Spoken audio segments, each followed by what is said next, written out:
Hi, Jeff Shore, author of Be Bold and Win the Sale. We're talking about practice and about the elements of practice and how we practice effectively. And I don't know if you've ever thought about this way, but you know what? We're always practicing. Every time we do a behavior over and over again, we're drilling that into our brain more thoroughly, more deeply. It becomes a part of our mental pattern. Now, the problem then, of course, is that if we're doing it wrong, then we are practicing imperfectly, and we are ingraining into our brain semi-permanent actions and behaviors that will cause us to automatically act or behave in a certain way.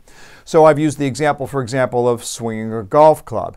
If I'm swinging the club the wrong way repeatedly over and over again, am I practicing? Yes, I am. I'm just practicing wrong and burning that into my brain. So if you want to practice, it's not just about practicing, it's about practicing perfect. Now, there are a couple of things that you're going to want to keep in mind if you want to practice perfectly. First of all, perfect practice requires a coach. It's very difficult for us to self-coach our own practice.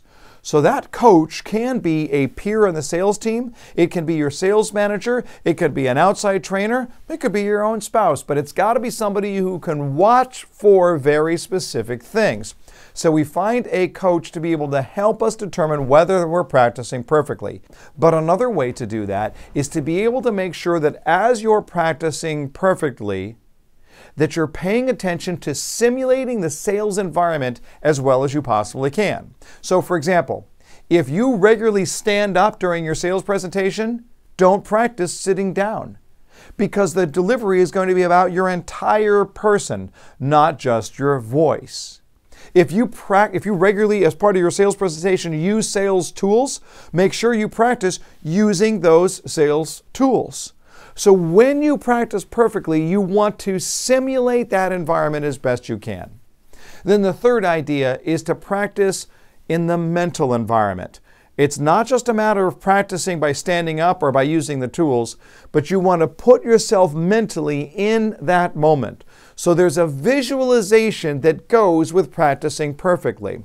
Jack Nicklaus talks about how he practices on the golf range, and when he's on the driving range, with every single shot on the practice tee, he imagines that that shot is for the victory in a major tournament. With every practice shot, he imagines that the tournament is on the line. That is practicing perfectly.